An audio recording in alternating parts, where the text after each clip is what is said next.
nous avançons en avant, nous cheminons tout doucement vers la fête de Noël, qui est quand même une fête importante, qui nous mène à la plus grande fête de la vie chrétienne, celle de Pâques, cette espèce d'annonce où il est vivant, il a traversé la mort, nous l'annonçons comme vivant et nous le cherchons, nous essayons de devenir sa présence quand on est ensemble en Église. Alors on s'est parlé pendant la dernière émission de son personnage historique, ce Jésus de l'histoire. Bon, on passe très vite, là, on va au-dessus des dates, mais je continue à aller dans le même sens pour que nous soyons capables de réaliser à quel point il est entré dans notre humanité, qu'il a eu son humanité.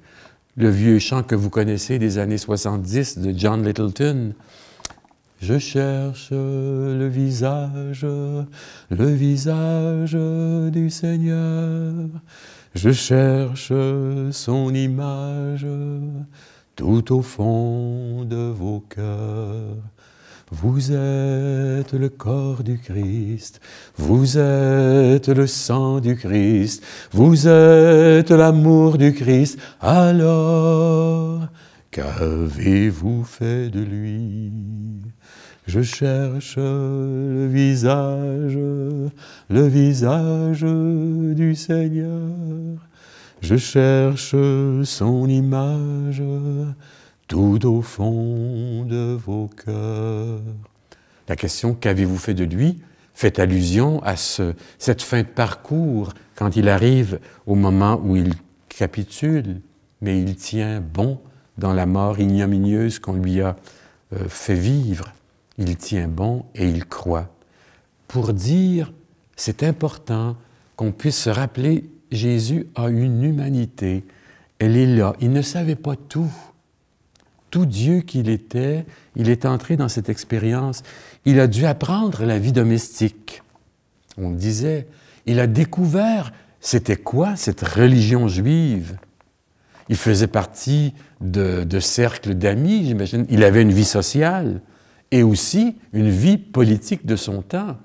Son temps est marqué par l'invasion, le pouvoir romain. Rome s'est accaparé d'Israël, avait ses gouverneurs, ses représentants de César. Il a dû apprendre son métier, le métier de son père. On disait charpentier, mais aussi contracteur, un métier très manuel.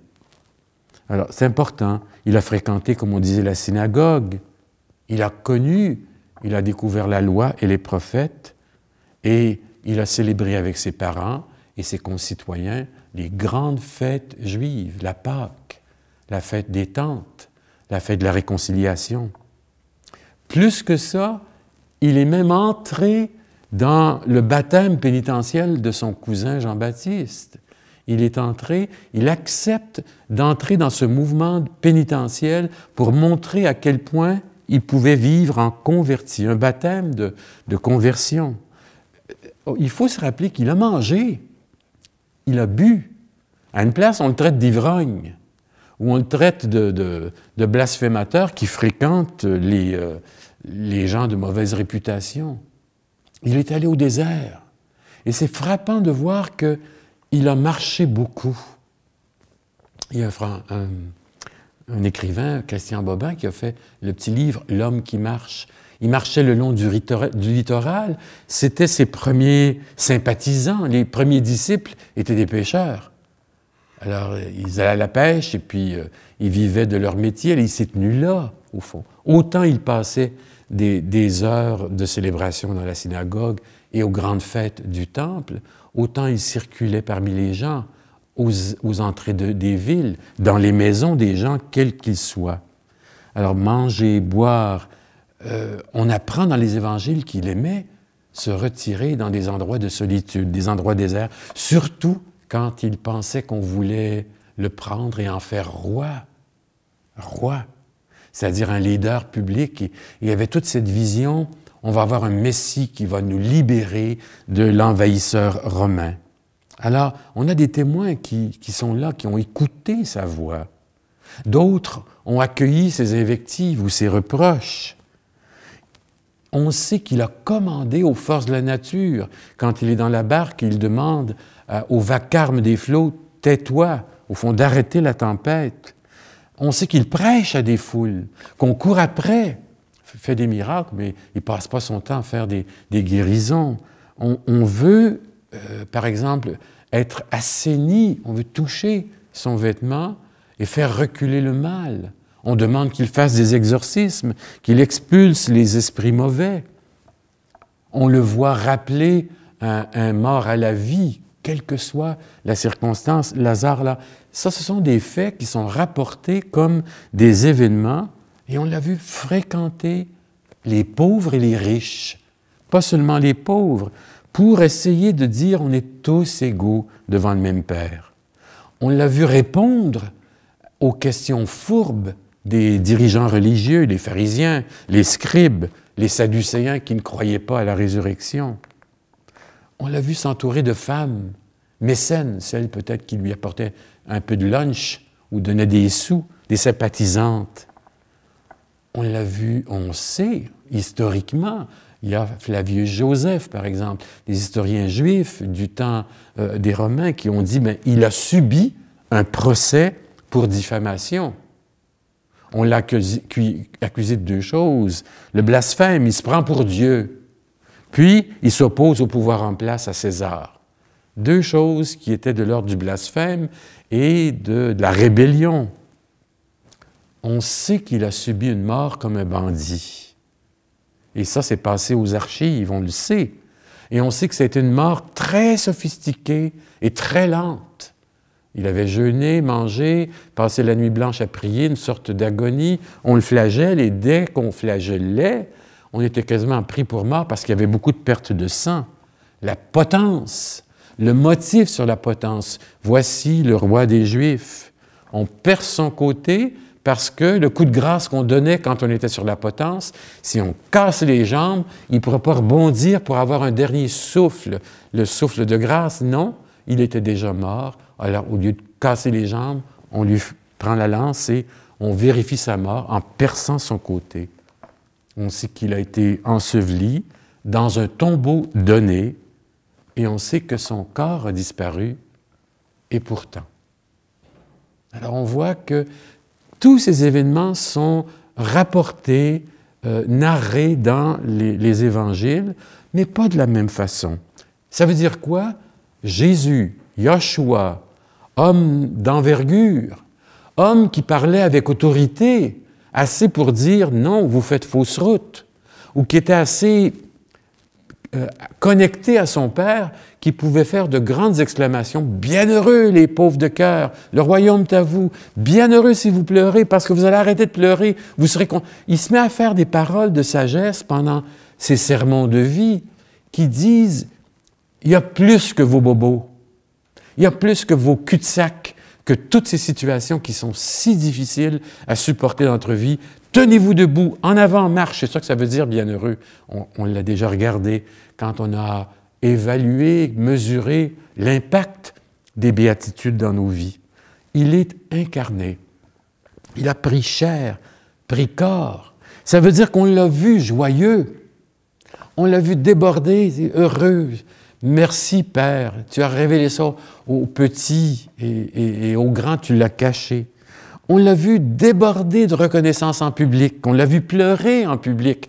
Jérusalem, qu'est-ce que tu fais de tes enfants?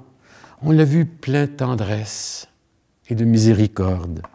On l'a vu impatient devant la lenteur de ses disciples, esprit sans intelligence, cœur lent à croire. On l'a vu passer par toutes sortes de gammes d'émotions. On l'a vu être dérouté devant l'incompréhension des foules. Il devait sentir qu'on le suivait juste pour le miracle, ou pour avoir un peu de pain, ou pour des gestes. On l'a vu en colère. On l'a vu scandalisé devant les spécialistes de la religion. Puis c'est dur ce qu'il dit. Sépulcre blanchi, engeance de vipère. Vous êtes tout beau à l'extérieur et en dedans, c'est de la rapace. Tout ça, les évangiles ne l'ont pas caché. On l'a vu aussi se taire, rester silencieux devant les accusations. On l'a vu secret. On l'a vu poser des gestes prophétiques. On l'a vu être angoissé. Luc, qui était médecin, dit « il a sué des gouttes de sang Et ça, on sait que c'est possible. Les gens dans les camps de concentration, quand on leur faisait des morts inventées ou anticipées, blanchissaient les cheveux en une nuit. C'est des événements extrêmes. Mais on sait qu'il a passé par toute une gamme d'émotions. Il est pire. Imaginez quand il est en croix, il est abandonné des siens. 3 personnes familières sont aux pieds. Les autres ont pris la fuite. Pierre le premier. Il est abandonné des siens. Et on le voit mourir comme quelqu'un qui prie une phrase du psaume. « Père, pourquoi m'as-tu abandonné? » On le voit aussi, en mourant, s'occuper de plus que sa souffrance. Seigneur, au fond, il demande au Père de s'occuper de ceux qu'il laisse derrière, de pardonner. On le voit dire à Jean, « c'est ta mère ». C'est un Jésus incarné jusqu'au bout et qui est capable de mourir en croyant. « Entre tes mains, Père, je remets mon souffle. » Quand on met tout ça ensemble, on se dit, c'est une litanie d'événements qui nous disent, c'est sûr, il est passé par là. Il a vécu peut-être des choses beaucoup plus radicales que nous vivons dans notre expérience, mais il a vécu la solitude, la communion. Il a dû avoir, comme tout le monde, des fièvres, des maux de ventre, au fond. Mais on ne sent pas le besoin de parler de ça, on sent le besoin de dire Jésus de Nazareth avait sa mission. Et sa mission, c'était d'annoncer la bonne nouvelle qui était la plus belle, la sienne. Le royaume, c'est ici. Il est commencé. Il est en vous. Il est au milieu de vous. C'est extraordinaire. C'est comme s'il prenait la religion et il en faisait quelque chose de concret, d'intime, de familial, de communautaire. Sortir, dépoussiérer la religion du temple. C'est important, le temple. On a l'Évangile aujourd'hui qui parle de ça. Les gens qui se disent « Ah, c'est beau, il y a des ex-voto, il y a des belles pierres, il y a toute une architecture. » Mais il dépasse ça, Jésus. Il nous amène à la vraie religion qui compte, à être relié. Religion, relié à Dieu, au Père. C'est pour ça que c'est comme s'il prenait pendant toute notre vie un voile, puis enlevait le voile de notre façon de voir Dieu, puis nous faire comprendre autrement. Mais les textes qui nous font connaître Jésus, c'est des sources fiables. Par exemple, on a les évangiles, on a les historiens juifs, on a des auteurs qui viennent de Rome, des témoins, mais ce ne sont pas des textes neutres. Quand j'écris une lettre d'amour à quelqu'un, je suis déjà engagé dans mon amour, et puis je m'adresse à la personne avec qui je suis en amour pour lui proposer pourquoi je l'aime ou lui montrer de l'affection. J'ai une intention. Si je suis à l'étranger et j'écris à ma famille parce que je suis à la guerre, je ne sais pas, moi, en Afghanistan, je vais écrire avec d'autres gammes d'émotions, avec un sentiment de solitude, une peur. Quand j'écris, quand je parle, mais Jésus n'a pas écrit. La seule place où il écrit dans les évangiles, c'est quand la femme adultère est condamnée. Il se penche, il prend son doigt, puis il joue avec son doigt dans le sable, il écrit. On ne sait même pas ce qu'il a écrit. Alors Jésus n'est pas un écrivain. Ce sont les gens qui ont écrit sur lui, mais ils ne sont pas neutres. Alors on écrit pour raconter des faits d'histoire. Quand on écrit comme ça, on n'écrit pas comme quelqu'un qui veut annoncer une bonne nouvelle ou un message, ou quelqu'un qui dit, ça s'adresse à vous autres, la communauté. Juste pour faire une petite allusion, parce qu'on pense que les évangiles sont tous pareils. Ils ne sont pas préoccupés de la même destination. D'abord, celui qui écrit a une plume, a une façon d'écrire, a un message à livrer. Matthieu. Matthieu qui est, on représente souvent Matthieu, on n'a pas les symboles ici, comme un homme avec des ailes. Matthieu écrit à de nouveaux chrétiens qui sont d'origine juive. Donc, des gens qui sont à cheval entre deux façons de croire. Des juifs, des pratiquants juifs qui commencent à adhérer à la personne de Jésus, à devenir de nouveaux chrétiens. Ça, c'est vers l'an 80 après que Jésus est mort, donc 35-40 ans après que Jésus soit parti, soit ressuscité et ne soit plus présent. Il écrit surtout quand il est en Jordanie ou en Syrie. Donc, loin de Jérusalem, mais en même temps, il écrit il y a déjà une distance de Jérusalem. C'est un Juif. Il est pétri de culture juive, de sa Bible, et lui-même est devenu un fanatique, un sympathisant de Jésus. C'est pour ça que quand vous regardez l'Évangile selon Matthieu, il y a plein de références à l'Ancien Testament. Il connaît sa Bible et il va dire « Jésus vient accomplir ce qui est dit dans les Écritures ». Ça, c'est un refrain. Accomplir ce que les Écritures ont dit de Jésus. Puis il veut montrer le lien entre « je suis toujours juif, mais j'entre dans quelque chose de neuf avec une communauté, des communautés neuves ». Alors, il va presque nous présenter Jésus comme un nouveau Moïse, le lien avec l'Ancien Testament. Puis, il va prêter à Jésus l'intention de... Il mène la loi jusqu'au bout. Il veut radicaliser la loi, puis il l'interprète. C'est pour ça qu'on va voir dans son Évangile, les gens vont dire « Mais il se prend pour qui, lui?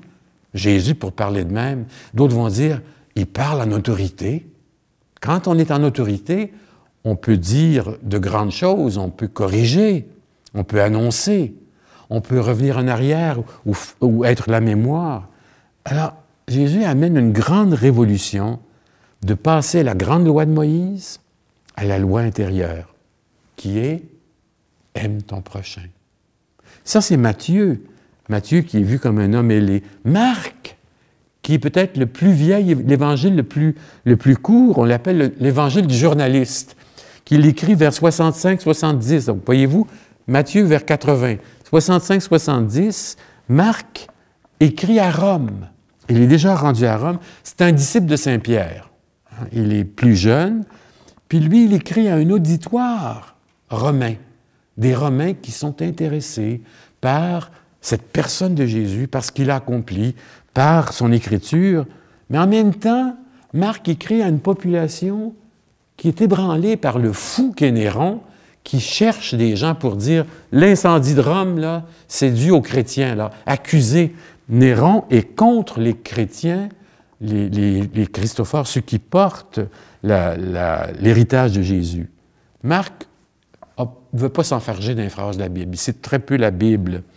Il explique des mots, des usages juifs. Marc présente un Jésus libre, qui refuse d'être le Messie politique qu'on attend, d'être un peu, encore moins un roi tant attendu. Son cœur, sa clé pour débarrer son évangile, c'est l'évangile le plus court. Hein? Pourquoi, dans un évangile si court, il donne tellement de place à la passion? C'est fort. Marc est en train de nous dire, ou dit aux Romains et à nous, si vous voulez devenir disciple, c'est pas facile. Vous devez prendre le même chemin de dépouillement, d'ascèse, de solitude, et porter sa croix et puis aboutir à la résurrection. Il est représenté comme un lion, symboliquement, un lion avec des ailes, le lion rugissant. Luc, qui est de culture grecque et dont on disait qu'il était médecin, lui est représenté par un taureau ailé. C'est le compagnon fidèle de Paul. Lui, il écrit un petit peu plus tard que Marc, par exemple, vers les années 85. Il est en Grèce quand il écrit. Il est à Antioche après la destruction du temple de Jérusalem. Alors lui s'adresse à une autre population, puis il a une sensibilité à Jésus qui est un homme. Donc, c'est un homme qui est pris dans la culture grecque et qui s'adresse à tout le monde. C'est comme s'il disait, quand tu sors de Jérusalem, comment est-ce que tu annonces Jésus, Yoshua, mort et ressuscité, comment est-ce que tu annonces ça à des gens qui sont des gentils, qui ne sont pas des Juifs? Comment est-ce que l'Évangile peut se mettre à se promener sur la terre? C'est la grande question de Luc. Comment est-ce que Jésus a porté la bonne nouvelle et l'a donnée aux autres? On va le voir porter des petits gestes, des attentions, des émotions, quand je disais la solitude que Jésus éprouve à Gethsémani. Alors voyez-vous, chaque auteur parle à du monde différent dans l'espace de 50 ans. Hein? C'est comme si l'Évangile, on le disait, a été écrit à reculons. On commence par dire « Ensemble, dimanche, on fait le pain, on fait les paroles de la consécration, on raconte qui est Jésus, on dit « il est mort et ressuscité », puis ensuite on se dit « mais qu'est-ce qu'il disait? Comment il enseignait? Qu'est-ce qu'il a fait? » Et ensuite on a rajouté « mais comment est-ce qu'il est venu au monde? » Et il y a juste 2 évangiles qui parlent de l'enfance de Jésus, c'est Matthieu et Luc. Marc, il commence tout de suite par sa mission. On ne s'enfergera pas dans les dates ou dans les événements. On va aller tout de suite avec son baptême, puis il entre dans sa mission. Jean, c'est autre chose, le 4e évangile. Jean, c'est le sage. On le présente comme un aigle, l'œil de l'aigle qui voit de haut, qui contemple les choses. C'est l'évangile qui est écrit plus tard, en Grèce, non, pardon, en Turquie, à Éphèse. Pourtant, il écrit à des Grecs, des gens de culture grecque, et puis lui, il ne s'intéresse pas aux événements historiques, à ce qui s'est passé. Il va parler plutôt du lien étroit entre Dieu et Jésus, puis il va parler, c'est le Verbe, c'est la parole que Dieu articule, qu'il nous dit. Il va parler des signes, les noces de Cana, les ténèbres et la lumière. Il va développer pour forcer cette idée, amener cette idée que c'est l'intime de son Père. Alors on a 4 façons très, très belles. Si vous avez un évangile chez vous, ou une Bible, comme quand les gens viennent ici, on leur dit, mais commencez par l'évangile le plus court. L'évangile où on regarde un peu la personne de Jésus qui fait son chemin et qui reste libre, conscient de sa mission jusqu'au bout. Je parlais des évangiles apocryphes, des évangiles, il y a eu les textes canoniques, mais qu'on a gardés dans le fameux éventail des textes officiels. On en a exclu d'autres pour dire, bien, ça s'écarte trop du message initial, ça tombe dans le merveilleux. Il y a l'évangile de Thomas, l'évangile selon Philippe, l'évangile du pseudo-Matthieu. Moi, j'aime beaucoup, j'ai travaillé beaucoup le proto-évangile de Jacques. Et puis, il y a l'histoire de Joseph le charpentier. Ils font tous allusion à la vie de Jésus, mais vont mettre l'accent sur le merveilleux. C'est comme des contes de fées à certains endroits. Je rapportais, quand on a regardé la scène de l'Annonciation, dans l'évangile de proto-évangile de Jacques, c'est comme si la scène était en 2 temps. Marie s'en va au puits à midi pour puiser son eau. Elle entend une voix, « Je te salue Marie, pleine de grâce ». Elle se retourne et voit qu'il n'y a personne qui est là, et elle repart. Arrivée à la maison, « Je te salue », la visite de Gabriel, c'est comme si on se faisait dire, « Tu ne comprendras pas le message du premier coup. Peut-être que pour toi, ça va se faire en 2, 3 fois ou plus. » Je crois en Jésus, Yoshua de Nazareth, Jésus-Christ. Ah! C'est pas son nom, ça. C'est pas un nom, Christ. C'est une qualité.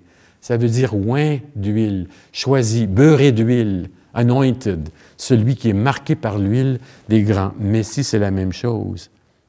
Quand Jésus dit aux siens, il leur demande, « Et vous, qui dites-vous que je suis? » Là, l'évangéliste Marc met une phrase importante sur les lèvres de Pierre.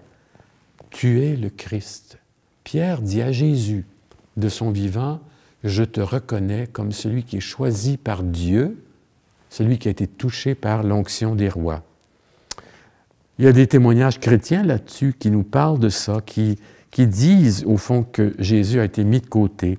Ici, il y a un texte qui est pris par un auteur qui dit ceci, c'est le texte de Pline. « Les chrétiens affirment que toute leur faute ou leur erreur s'était bornée à avoir l'habitude de se réunir un jour fixe avant le lever du soleil, d'échanger entre eux un hymne au Christ comme à un Dieu. » Là, celui qui parle, là, il est de souche romaine. « De s'engager par serment, non à perpétrer un crime, mais à ne commettre ni vol, ni brigandage, ni adultère. » Là, voyez-vous, il y a un historien qui commence à regarder vivre les disciples, les premières communautés pour dire, ces gens-là font des choix sociaux, politiques, ils ont une manière de vivre qui se détache du reste. Comme on a eu du temps de Saint François, les hommes et les femmes de la pénitence qui disaient, nous, on fait le serment de ne jamais porter d'armes, au fond, la non-violence, d'être là comme témoin de la réconciliation. Alors, Pline le Jeune, qui est un avocat romain, fait une allusion à ça. Ces gens-là ne veulent jamais manquer à leur parole donnée, ne pas nier un dépôt réclamé en justice. Ils font des rites et ils ont coutume de se séparer et de se réunir encore pour prendre leur nourriture, quoi qu'on en dise, ordinaire et innocente. On a un témoignage ici qui n'est pas chrétien, qui dit, au fond, ce Jésus qu'on a appelé le Christ avait des témoins, des gens qui... et on sait qu'il est mort sous le règne de Ponce Pilate, procurateur. On a ça dans un texte de Tacite. On finit par mettre petit à petit dans notre credo deux réalités importantes. Le Jésus de Nazareth, l'homme de Nazareth et son être divin, Christ. Après, il y aura le mot Seigneur. Pourtant, le Christ n'est pas un nom propre, comme Jésus est Yoshua. Le Messie non plus, je le disais, n'est pas un nom propre. C'est comme une traduction pour dire « il a reçu l'onction sacrée du Seigneur ». Onction du Christ ou du Messie, ça revient au même. Jean, il va dire « on a trouvé le Messie », ça veut dire le Christ. Quand on dit ça, on est obligé, comme pour Marie, qui est visitée par Gabriel, on est obligé de dire « cet homme-là, tout humain, tout simple qu'il était, a une mission spéciale. » C'est la mission d'un prophète, ou d'un grand prêtre, ou d'un roi, mais il est mis de côté par Dieu. C'est comme si, puis on va dire aussi, c'est lui le serviteur de Yahvé. Alors on va s'arrêter là-dessus juste pour dire, on commence à faire entrer, quand je dis Jésus-Christ, au fond, Jésus-Christ, cette réalité qu'il a eue toute son incarnation jusqu'au bout, sans couper son lien sacré avec son Père, sans le péché, et en même temps, il a découvert petit à petit que ce qu'il avait à vivre, c'était pas rien que pour lui. Christ et Messie, c'est une mission pour les autres. Imaginez là, dans sa petite tête d'homme, dans son cœur de compassion, dans ses prédications, il découvre qu'il est là pour les autres. Non seulement il apprend qui est son Père, mais qui il doit vivre ou faire pour les autres. Dieu est amour, Dieu est lumière, Dieu notre Père. On se quitte là-dessus, puis on essaie, si vous avez un évangile chez vous, essayez de lire l'évangile de Saint Marc pour commencer. Ou si vous voulez prier, faites juste dire un petit refrain tout court, Jésus, Seigneur. Bonne semaine.